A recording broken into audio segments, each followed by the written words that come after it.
Hello and welcome to today's webinar. It's on how IoT enables the tracking of assets. My name is Jeremy Cowan. I'm editorial director and co-founder of IoT Now, and it's my very great pleasure to be your moderator today. Thank you everyone for joining us wherever you are around the world. And it's for a webinar brought to you with Sierra Wireless, Tide and Numerex, plus an overview from Vacheron Research. So the first thing to do is for us to welcome our four speakers. And in order of appearance, they are Robin Duke-Woolley, founder and CEO at Vacheron Research. Welcome, Robin. Great to be here, Jeremy.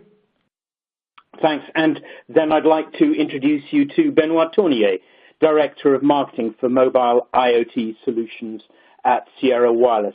Good to have you here, Benoit. I'm very glad to hear you. Thank you. And our third speaker today will be Krinar Komoni, who is founder and CEO at Tide. Hello, Krinar. Hi, Jeremy. Really great to be here. Thanks. And finally, I'm delighted to say we'll be hearing from Numerex's Robert Vacheron. A warm welcome to you, Robert. Thank you, Jeremy. I look forward to the discussion. Well, us too. Don't forget, this webinar is being recorded, and tomorrow you can access the audio and the slides via our website at iot-now.com.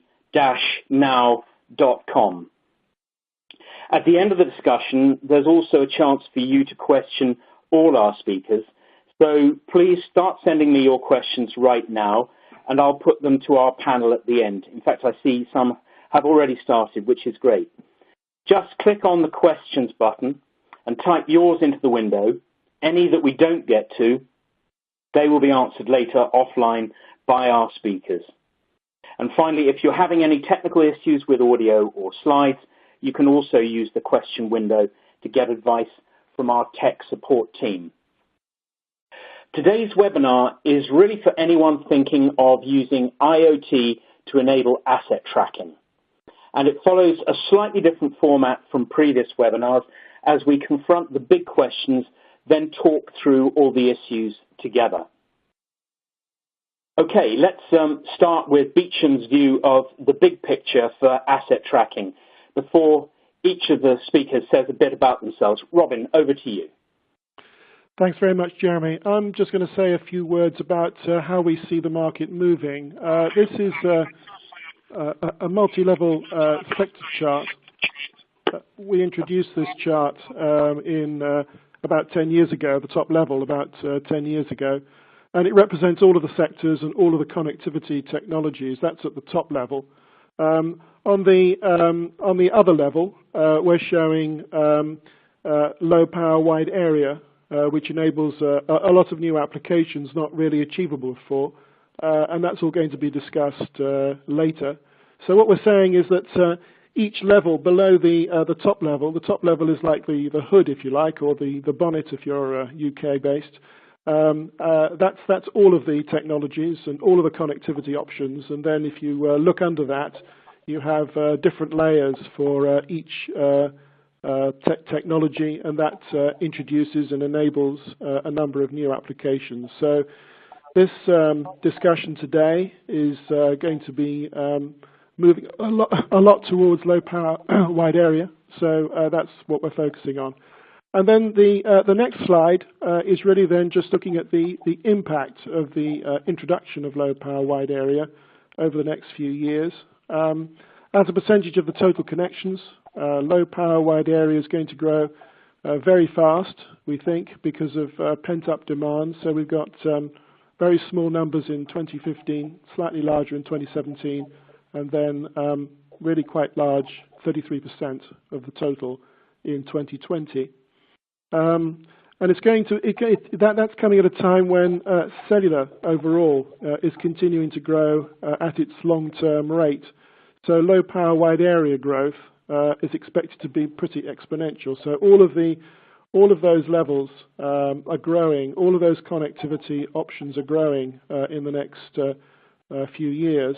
But low power wide area is growing faster than the others. So that sets a very brief scene for what we're going to talk about today. I'm now going to hand over to Benoit, who's going to give you more of that detail.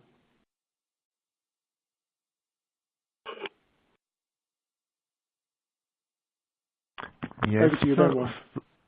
Thank you. So I'm in charge of the mobile IoT solution at CRLS, and I'm happy to introduce first CRLS a little bit on the next slide. So actually, if you can move to the next slide. Yes, so CRLS is actually the leader in mobile IoT solutions. So we've deployed for almost 25 years now more than 130 million cellular devices all over the world. So we do that with a high portion of investment in R&D, which give us a leading position as well in a number of IP and patents. So you can see on this slide that we own more than 400 patents on the IoT and wireless technology, broadly speaking. So we are actually ranked number one as cellular modules providers, cellular modules and gateways providers all over the world. This is according to ABI ranking for the 6 years now. And we've just announced last week our financial result for last year, and actually we reached an unprecedented level of revenues of $692 million in 2017, which is more than a 12% growth compared to the previous year. Actually, we have customers almost everywhere in the world, so we can say more than 130 countries.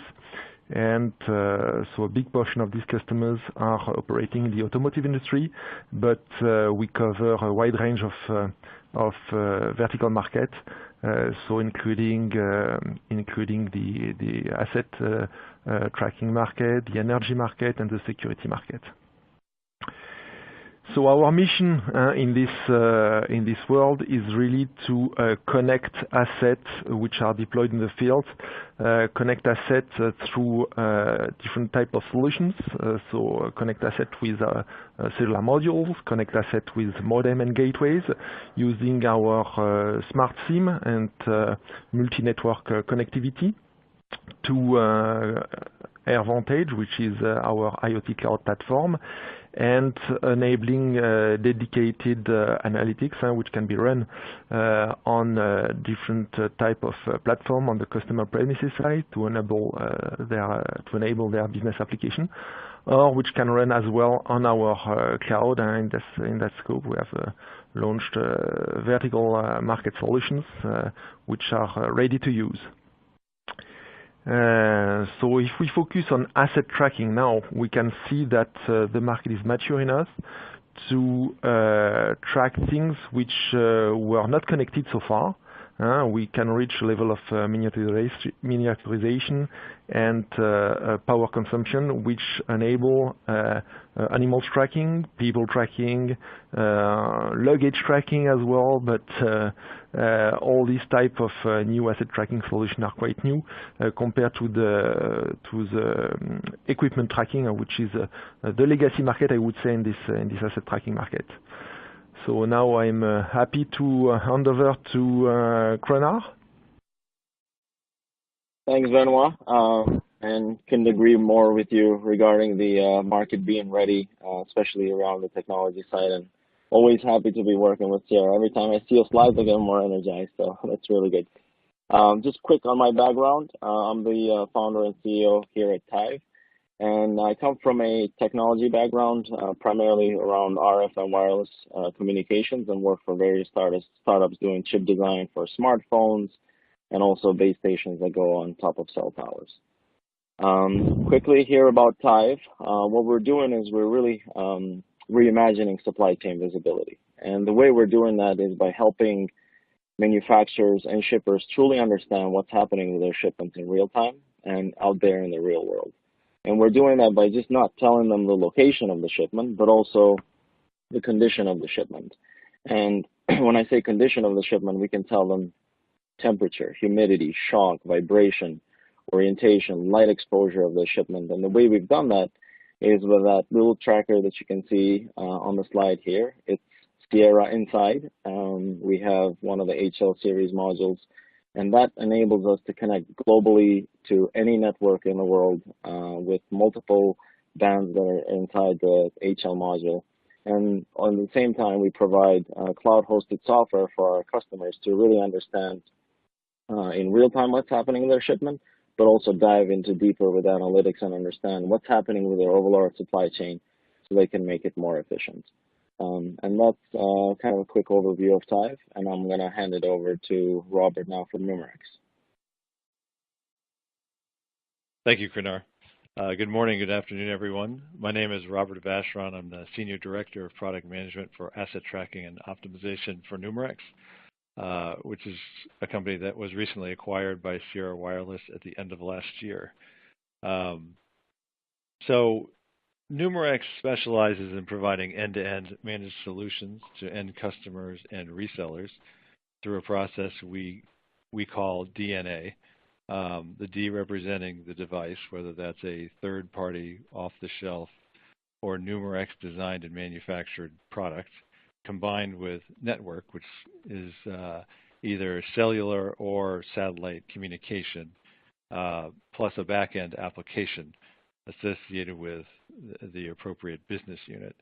Numerex provides all of this and enables customers to determine how to best solve their issues.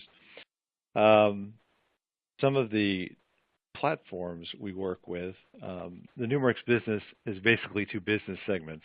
There's a security business, which is associated with the home and commercial security products that are sold under the Numerex Uplink brand, as well as offender monitoring. I think most of you have at least seen on television the ankle bracelets that are now being worn by people who are let out of prison early. Those are offered under Numerex's OmniLink brand. And then there's the asset tracking and allocation businesses which fall under me. The first is the fleet and trailer tracking, which we'll provide more details later on in the webinar. And the other is tank monitoring, where we provide monitoring of bulk lubricants and fuels, which has also been expanded to include items such as water and industrial gases. And that is the high-level overview of Numerex, and I'll send it back to Jeremy. Thanks very much, Robert. Well, as I said at the outset, this is a slightly different format from previous webinars, and what we want to do is get a conversation going between our speakers and in your questions later about the three key topics. And the three key topics, as we see them, are how IoT is transforming tracking, the trends and the business challenges, and then how to navigate the rapidly evolving IoT technology for tracking solutions. And thirdly, how to avoid costly mistakes and simplify your IoT development. In search of answers for the first one, let's look at how IoT is transforming tracking, the trends and the business challenges. So, Robin, what trends do you see in IoT tracking? Okay, Jeremy, I think there's quite a lot going on here. Benoit will be talking about some of the connectivity-related trends in more depth. So I'm just going to say a few words about IoT tracking application trends, so just the applications themselves. And as I think has already been said, the main point is that there's a clear interest in the marketplace in tracking many more mobile assets than is currently the case. And as technology costs come down, it becomes more practical to track things, to track more things. And there are lots of service ideas, we think, waiting to come to market.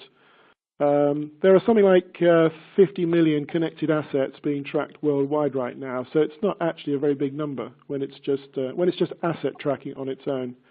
And the vast majority of those are being tracked for business applications like fleet management. But when you look at the numbers that could be tracked, it's pretty large. So there are 1 billion vehicles out there of all types, like cars, trucks, and so forth.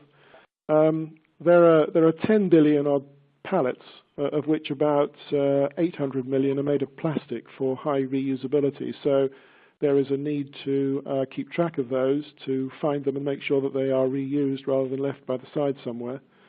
There's even over 50 million pet cats and dogs out there. So lots of opportunities for owners to track those, to find out where they've got to during the day or night, if only they had the right technology to do that. And there are, of course, very large numbers of livestock, cows, sheep, and so forth, that are out in fields, and it's not really been practical to track many of them to date, because the technology's not really been right to do that. It's either too large, doesn't save enough power, and so forth, doesn't have the range. There are 26 million odd commercial trailers out there. There are over 40 million containers out there. And there are, we believe, something like 350 million motorcycles, mopeds, and scooters. So, you know, there's several billion devices out there that could be tracked. And we think that the market is waiting for the right technology to be in place to actually get services for those things much more underway. So that's what we believe is going to happen over the next few years.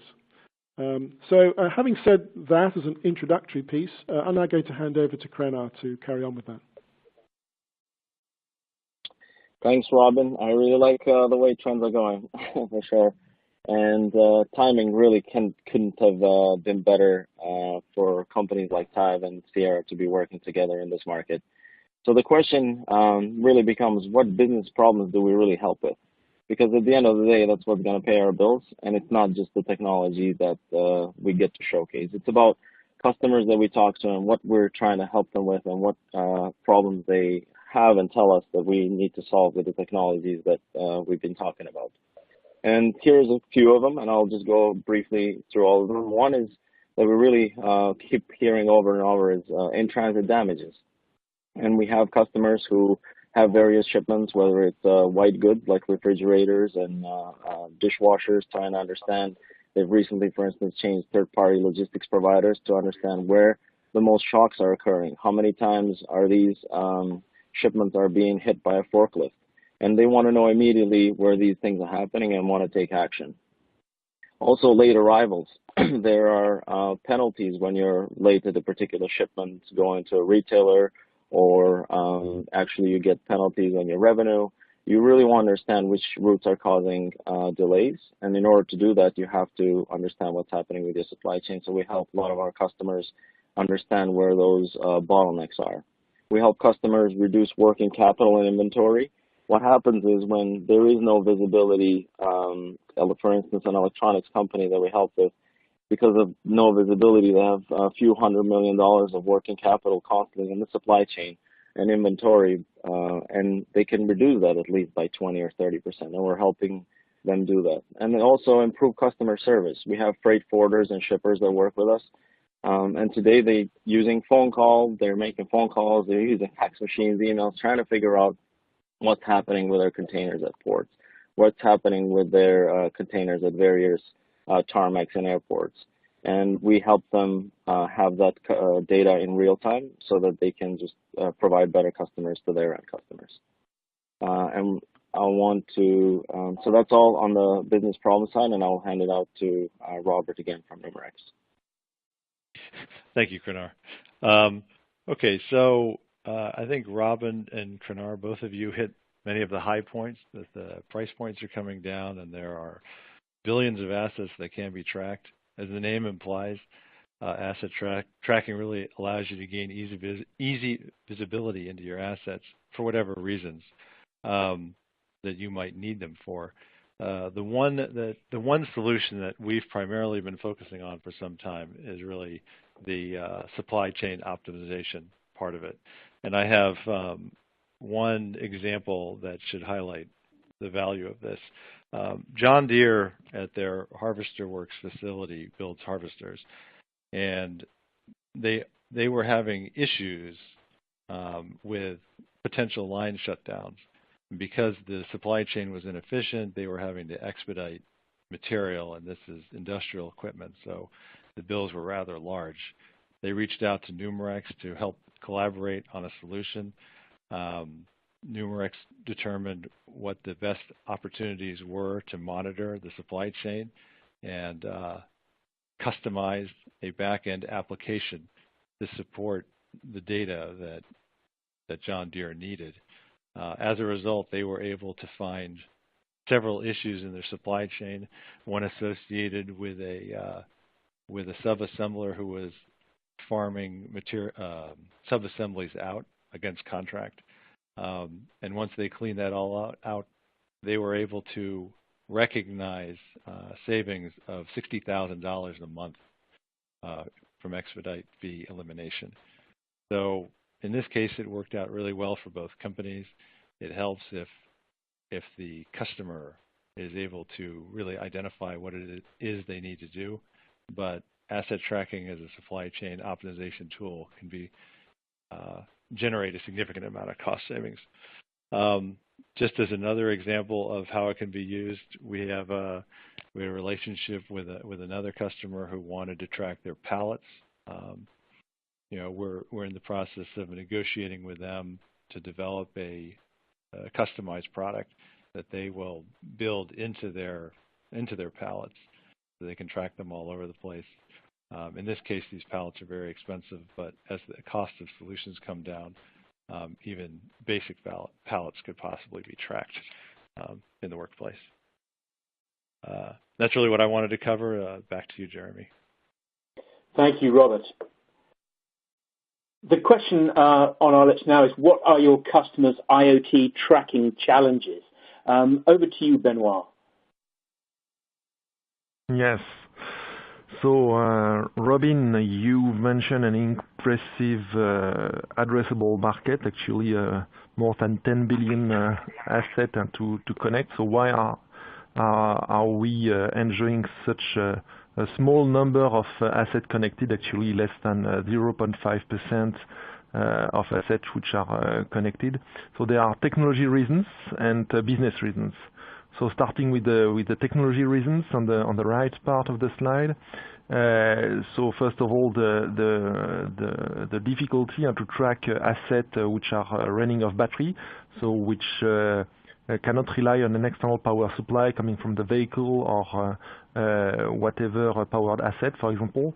In that case, the power consumption is really critical, and the tracking device should not consume a lot. And the other aspect of the battery is the reusability and the recycling of the battery itself. If you need to change it or recharge it, basically, this adds cost to your operations. So these are the technology issues or threats related to the battery. There are, of course, some additional issues related to the location itself. So how do you perform a fix through a GNSS, through Cell ID, sometimes Wi-Fi Cell ID or cellular Cell ID, depending on the sky view that you may have in the location where you want to get a precise location. And sometimes you have as well some connectivity challenges, and we'll explain more in the next slide.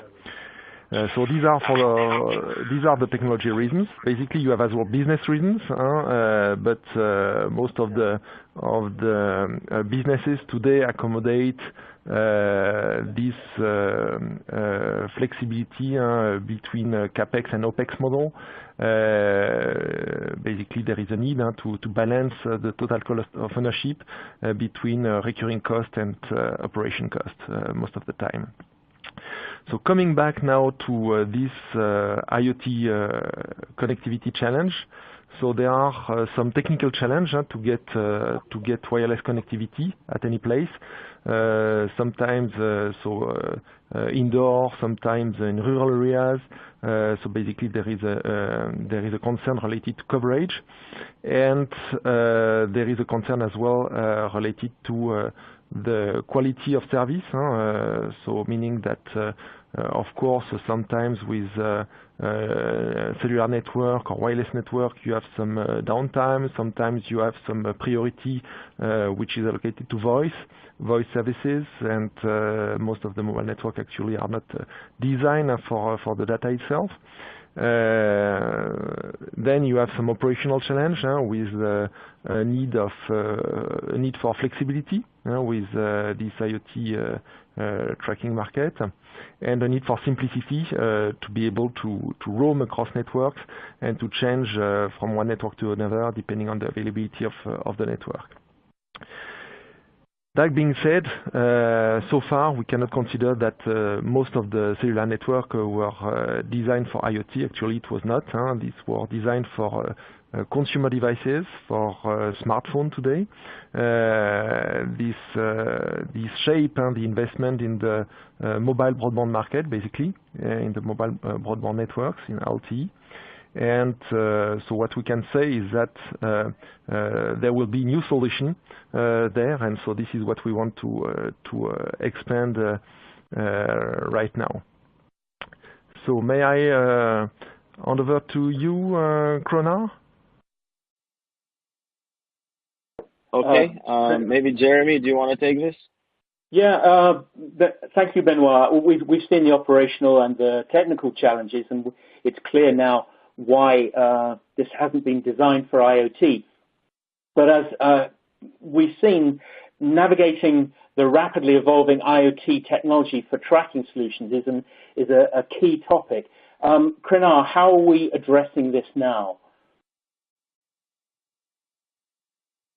I think that's a very interesting question, and maybe I can answer that by telling you guys a little bit on how did I make the IoT technology decision. How did I choose Sierra Wireless? Just quick background. When I started TIVE, this was back in 2015, I was helping actually my wife's dad track his trucks. I would go to his house and he would constantly be on the phone trying to figure out where his truck drivers were. And having my background in chip design and RF and wireless communications, I said, you know what, I pretty much know all the cellular module manufacturers out there. I've seen them. But let me dig a little bit deeper and figure out which one I want to choose to actually make a device that would track shipments and trucks. And I looked at all the module manufacturers, and the first thing I actually looked at was market cap. And Benoit, you referred in the beginning, congratulations on the successful year with $670+ million in revenue. And I was looking at companies that have most of the revenue on the cellular module because I wanted the company that actually is going to be here in the long run with TIVE. And at the same time, I also looked at the technology roadmaps. And one thing that really impressed me about Sierra Wireless, not that just most of the time they were there first, whether it's LTE or other modules that they have come up with, and recently with Cat-M1 and low power wide area networks, but it was this form factor, they call it CF3, which is once you create a printed circuit board with a particular module, you can just continue using that circuit board, those same pin connections to your microcontrollers. They promise that they'll continue to keep that same pinout. And that was very beneficial because we initially started with 2G, and then it was very easy to convert to 3G and 2G module that has global connectivity. And that's how we chose Sierra Wireless, and that's how we made these IoT decisions. And now I'll hand it over to Benoit.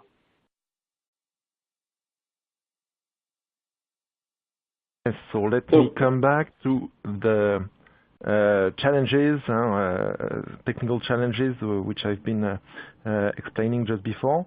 So there is a need for clearly for coverage and flexibility, and these are addressed with a kind of roadmap in the SIM. So if I like to explain the landscape of the current solution available on the market, so you may make the difference between the roaming SIM, which can provide a global connectivity based on alliance partners within global mobile network operators. However, these roaming SIM have been primarily designed for consumer devices such as a mobile phone. So this SIM will prioritize voice services, for example, to data services, and will most of the time will try to keep a network which is a preferred one within the alliance between the mobile network operator, right? That's why there are some alternatives to develop on the market, such as the smart SIM, which have been primarily designed for the IoT market, based on a network selection on data criteria. So meaning that the SIM will not take into account only the signal strength, will not take into account only the RSSI to select the most appropriate network, but will select a network depending on this ability to attach, so to launch a PDP context and to attach to a network to transmit data. So these are the smart SIM. Okay, moving forward, we can speak about even more flexibility beyond smart SIM, which is called, so this is a new standard called EUICC, Embedded Universal Integrated Circuit Chip. This specification has been published quite recently by the GSM Association, and will enable even more flexibility with remote download of mobile network operator profiles inside the SIM during the lifetime of the devices. So once the devices are in the field, we will still keep the flexibility to download over the air new network profiles to activate and manage during the full lifetime of the device. So these are some examples concerning the technology which is now available, which will provide more flexibility, and we do think enable a wider market adoption of asset tracking solution. So now let's tackle another technology aspect, which is related more to coverage. So I want to focus in this slide on the blue part, the LPWA, the low power wide area network part, which basically address a new portion of the wireless networks landscape. So far, they were mainly so low power network with home area network, home area range, I would say, or they were cellular networks with a wide range but high power requirements. And now with low power wide area network, basically we can sustain communication in a long range without any compromise on the power consumption to sustain this type of communication. So really the promise and the value of this LPWA network is to provide a deep coverage. So this is much more sensitivity for the device. In open area, I would say it multiplied by 7 the cells width. So it provides as well indoor a stronger coverage in basement, underground, and so on. The second proposition, the second benefit of this LPWA network is the low power, and basically with a standard battery size of 2,500 milliamp, you can run something like 10 years on battery with a basic mission profile. And so the third promise of this LPWA network is to reach lower cost, much lower cost than what we've reached so far with 3G or even worse than 4G network. As you know, in North America, most of the asset tracking service provider have been obliged to move to migrate to 4G due to 2G sunset. So this is clearly a solution, LPWA, which will solve the drawback of the current technology which were available so far. Last but not least, on the technical architecture of such a network for asset tracking, there was a lack of scalability, I would say, meaning that so far there were vertical solutions which were more considered as operated in silos. So solutions to track pallets with a specific device, most of the time a small device which could be protected underneath, bigger device to track containers and run to 5 years on battery. So in that case, it's a much bigger battery capacity which is integrated inside, with another data collection chain with different type of SIM, which are most of the time more global, and different type of platform to run specific analytics, and other type of silos such as fleet management and trailer tracking, for example. So far we can consider that this was not easily scalable, and there was a lack of leverage across market segment to lower the cost. So all this is now on the way to be rebuilt. So basically, more and more asset tracking service provider consider a scalable architecture, which is based on common network architecture, common SIM based on this LPWA network, and a common IoT platform to track different type of assets. So in that case, we can consider there is a strong leverage to consider an IoT platform from end to end, from the edge to the cloud, or from the cloud to the edge, which can be used independently of the device, independently of the asset, based on common technology bricks. Now, Robin. That's fine, Benoit. Thank Jeremy? you. Yeah, don't worry. This brings us to the third of our key topics, which is how do we set about avoiding costly mistakes and simplifying your IoT development? This is a question that I'd first like to put to Krinar. What are the key learnings in IoT tracking, Krinar? Thanks, Jeremy. Well, the first learning, it's more than just IoT. If you went to a particular customer, that we have a few of them, and when we talk to them, if we say, oh, we have an IoT solution for you, that's not enough. And it's more than just about tracking. That's also not where the real value is for our customers. There's been tracking solutions out there in the past, but obviously today we have much better technologies, longer battery life, tracking solutions are becoming more accurate.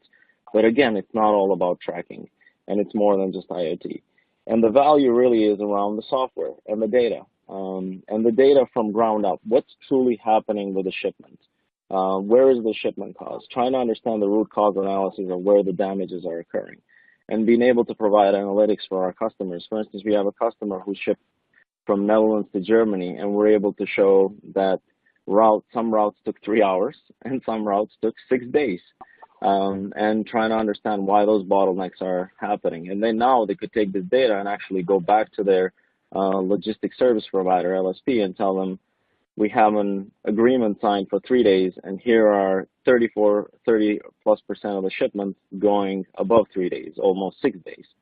And then we're able to show that shipments going to Madrid compared to, for instance, shipments going from Netherlands to Germany have much higher damage are more prone to damage because the shock values that we're getting are much larger than the ones going to Germany. And all those analyses really help us get to this future where it's about this cognitive supply chain, this autonomous supply chain, where in the future we'll be able to order something, order shoes, and the manufacturer automatically will understand that you have, were predicted that you were going to order those shoes, have them ready for you. We'll go to an automated vehicle that will drive to a port, and then an autonomous ship will bring it to a port here in North America, and eventually a drone might deliver it to your doorstep. And in order to enable this autonomous supply chain and to create that type of value where supply chains are much more optimized, much more efficient than they are today, because it's an old industry that hasn't really been touched by technology, we have to understand where those bottlenecks are so we can provide value for our customers. And then eventually we'll also be able to do smart contracts where payments will be automatically executed at the moment when a shipment is received. And IoT devices like TIVE and other asset tracking devices will be able to connect through APIs to software layers to prove that a shipment was there on time at the destination and has met all the requirements that were set on a smart contract for the payment to execute it. So again, the key learning really in IoT tracking is you have to step above just the technology and the hardware itself and really think where are the problems that our customers are having and what value we can bring to our customers so we can affect that bottom line. And I'll hand it again back to you, Jeremy. Thank you, Krinar. Yeah, as you say, this is making use of the data from the ground up. It's time to get the view from within Numerex. Robert, what challenges do you see with custom solutions then? Thank you, Jeremy. Yeah, so building on what Krinar said and also actually what Benoit said a little bit earlier, if not the largest challenge, one of the largest challenges is the flexibility associated with the solutions. What we see on the asset tracking side is that people generally understand they need to track something for some reason, but what they expect to get out of it is quite different. And what that has led to historically for Numerex is a number of customized solutions on the back end. There are also hardware challenges and network challenges associated with the flexibility. On the asset tracking side, the flexibility on the hardware isn't too bad. There seem to be a lot of third-party devices, and even now, with the ability to leverage the Sierra Wireless heft, we'll be able to integrate a lot of features into lower-cost devices. On the network side, we've always had challenges associated with the technology turndowns. In particular, the migration from 2G to 3G was especially difficult. And on the connectivity side, what Benoit spoke about on the Smart SIM hardware will be very helpful. But as you know, we're coming up on another technology turndown from 3G to 4G, at least within the U.S., and that in itself provides additional challenges from a flexibility standpoint. But the more flexible the solutions can be, the better off everyone's going to be. We're solving it on the hardware side at the moment. We're addressing it on the back end as well as a result of what we've seen in the past and a consolidation effort that's going on the application side at Numerex. We expect to be able to have primarily one back-end solution for everybody that will help all of our customers. And then as long as we can navigate the technology turndowns and have accurate roadmaps from the carriers, then we'll be able to navigate that in real time. So that's it from a Numerex perspective. Back to you, Jeremy. Thank you, Robert. The word that keeps coming up is roadmap. So we move forward to let's understand a bit more the take on it from Sierra Wireless's point of view. Benoit, how do you simplify IoT? And, of course, how do you reduce the total cost of ownership? Yeah, so first of all, we provide the key building block to design an IoT solution. So by key building block, I mean at least three key building blocks. So the connectivity services, which are truly global, all over the world, whatever region you want to cover, in whichever country you want to go, or your asset might require to be tracked. So this is a global connectivity based on smart SIM technology. So once again, the smart SIM, unlike standard roaming SIM, the smart SIM will be able to detect what is the best network available to send the critical data related to location, for example, or related to alarm, which may occur at the device level, at the asset level. So smart SIM and global connectivity is clearly the first key building block. The second building block is the device itself, or the tracker itself, which can be based on our cellular modules or based on our modem or gateways and routers. What we can say is that to speed up the development process of dedicated trackers based on our modules, we have developed an initiative called Mango. Mango is an open hardware initiative, which is providing tools to facilitate design based on any of our cellular or wireless modules, Bluetooth, Wi-Fi, and so on. Mango, if you go on mango.io, you will see all the schematics which are related to that. And you will get access as well to the application framework, which is as well released in open source, integrated in our modules, application framework, which is called Legato. So this is clearly the second building block, which is important, and where we have developed a tremendous range of effort to facilitate the go-to design and the design to cost. And the third key building block is the IoT cloud. So the IoT cloud, which is able to manage the SIM, not only our SIM, but as well some SIM from standard mobile network operator. Manage the SIM, I mean in their life cycle, activate, deactivate, suspend. Second purpose of our cloud is to manage the devices, modules, and any kind of gateway routers. So once again here, the purpose is to extend the lifetime of these devices without any physical intervention, so managing the firmware, deploying over-the-air software upgrade, and get access to enhanced tools to troubleshoot any kind of issue which may occur. With this cloud, so we understand that we provide the tool to get access to key insights coming from the network side with our SIM, or coming from the hardware side and device side based on our modules. Third purpose of our cloud is to enable data collection with the right level of security. So this is really key as well, which is to ensure the security when you consider a global deployment. So we provide this key building block independently or all together.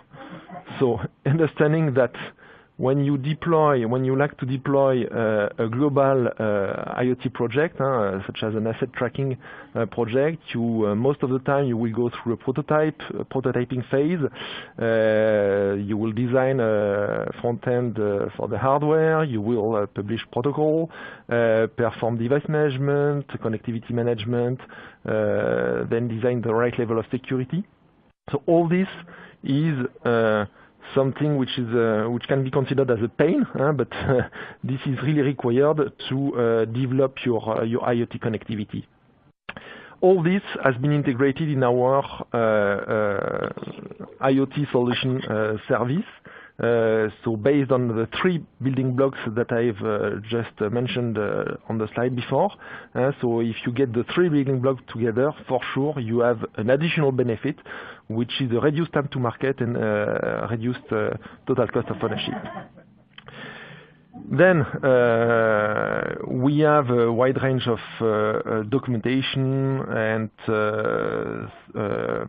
papers which are available online on our website, which can give you some insights on this key vertical market, and which will maybe give you some nice ideas about solution deploy in the field. Jeremy? Thank you, Benoit. Well, look, we have got a little bit of time left for questions, and we have got plenty of them. So let's get straight to it. The first one is actually for you, Benoit. It's a very general question, but I think it's a valid one, and I'm sure will be asked by a number of people. It's broad. Which communication technology is most suited to asset tracking, in your view? Yeah, so clearly you may want to make the difference between local communication technology and wide-range communication technology. Most of the time, asset tracking is not a purely standalone solution, but may require a local connectivity with sensors. So in that case, you may require Bluetooth, for example, to get access to data coming from sensors, Bluetooth Low Energy, BLE5. For example, you may want to get BLE with mesh connectivity as well. For example, for container tracking, if you want to get trackers connected from one to each other. You may want to have wireless connectivity as well to Wi-Fi hotspot to get accurate location in case you don't have any sky view, for example. So in that case, you may use Wi-Fi low power, just to smell and to hear the MAC address from the Wi-Fi hotspot. Then once you have all the data you want in your device, you may need to consider the most appropriate wide area network to transmit this data to the cloud and to your platform, to get it back to your platform. And so for that, I've mentioned the LPWA network as being the most appropriate one. In the past, most of the service providers were using a 2G network. As a matter of fact, there is no need for huge bandwidth for that. Migrating to 3G due to 2G sunset in some regions in the world, such as in North America or in Japan or Australia. But actually 3G is not the best choice for the mobile network operator, which are heavily focused on mobile phone or consumer. 4G is much better to provide higher bandwidth to these consumer phones. And so we do see that in the future there will be a fragmentation among countries with sometimes 2G network available, sometimes 4G network available, but even more important, 4G variants, LTE variants called LTE-Cat M1 to provide wide area coverage with low power. So this LPWA variant called LTE-Cat M1 would be, I think, the technology of choice in the near future for mobile asset tracking with global coverage. Thank you, Benoit. Crenard, I'm going to come to you for this next one, which is a related question, and it's really, I think it's a cost and efficiency issue. The questioner wants to know how to choose between different communication solutions. That's a given, but which ones are the most energy cost efficient for small amounts of data, just a few hundred bytes per day? Okay, very interesting question. So it all depends again on the application and the use case. And the best answer for that would be, for instance, if it's something that you're just trying to transmit a meter away, you would go with something like Bluetooth. But depends on, for instance, if you're trying to do, let's focus on low power wide area networks because we're doing asset tracking, let's say on a global level. The technologies, again, there's a few other technologies out there other than cellular. However, there's a lot of limited coverage on those technologies, and maybe sometimes they're best suited for assets that do not move, and they require maybe just 50 bytes of data. But if it's more than a few hundred bytes of data and you're going to transmit that more frequently and you're really trying to be power efficient, then the solution that's going to win, we really believe, is going to be Cat-M1 and an NB-IoT. And that's, again, today, depending on the carrier, some are rolling out Cat-M1, some are rolling out NB-IoT. But the good news with Sierra Wireless is that the chipsets that they're choosing will be able to connect on both networks. And that would be one of the most power efficient solutions. It's low bandwidth, and it'll be able to sleep, and it'll be able to wake up every few hours, every few multiple hours, or every few days, depending on the settings, and just stay on deep sleep mode and just transmit very little bit of data when you need that. Thank you. Robert, can I turn to you now? There's a question that I think is going to affect quite a number of people here. And the questioner wants to know, what are the most effective indoor positioning technologies that you see today? That is an excellent question. We actually had partnered with AT&T on their indoor location service. One of the challenges is that it's not very accurate just because of the available technology and the data you get out of the cell towers. We are currently looking at some other opportunities to implement with the offender monitoring, and I expect that there will be opportunities for technologies that are much more accurate, certainly by early next year or potentially the end of this year. But that's work in progress right now. Just to level set expectations, the offering from AT&T could be off by as much as a mile. So yeah, if you were talking about locations that are close by, then that's relatively problematic. But for warehouse distribution centers that are spaced apart, it was adequate for most customers. Robin, if I may, there's a question here that I know a lot of people will be asking, certainly at Mobile World Congress in a week or two.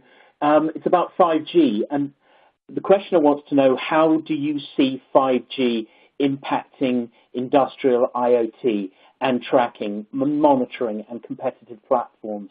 What do you think will be the impact of 5G? Well, it will be pretty large, but not just yet. So we're looking at 2021, 2022 before it really becomes a major factor in the marketplace, in this marketplace. But once it does get into the marketplace, then it will have a very large impact. We're talking about massive machine connectivity, and we're talking about tactile internet as well, so ultra reliable and low latency communications. We're talking about mobile edge computing, so the opportunity almost for peer-to-peer at the edge. So I think that we're going to see like another sort of leap forward with 5G into the sort of things that we can do and the sort of sophistication that we can create with the data that Krenna in particular has been talking about. So I think it's a great leap forward, but not just yet. Yeah. There's another topical one here, and because we've only got 2 minutes left, I'm going to ask each of our panelists if I can confine you to 30 seconds, please. Amir would like to know, do you guys see any security and confidentiality issues related to tracking devices? I'm going to come to you, if I may, Benoit. Do you see any security and confidentiality issues related to tracking devices? And will this become a bottleneck in market growth? Yes, sure. So not only for container tracking, but especially as well for people tracking, as you can imagine. So different regulation apply depending on countries. But in Europe, for example, you have the GDPR, which is arriving, which will affect this people tracking market. So clearly there will be some challenges here, and only secured IoT solutions can enable this level of requirements. Okay, thank you, and well kept to the time. I'd like to ask Krenai, if I may. The questioner is asking, are you guys at Tithe creating the algorithms for the data analytics yourself? And if not, who is doing it and what does that collaboration look like? That's quite a specific question. If you can manage that in 30 seconds, I'd be impressed. I'll do it shorter. We actually developed the algorithms ourselves. And the main reason around that is because we understand our customers' problems the best. And that's the key to that answer is in order to, once we talk to our customer, really understand that problem, we figure out what algorithms we do around the analytics that we provide to them, and we do it in-house. Well, under 20 seconds. And finally, if I may, can I come to you, Robert? The questioner is asking, can narrowband IoT be used for such use cases?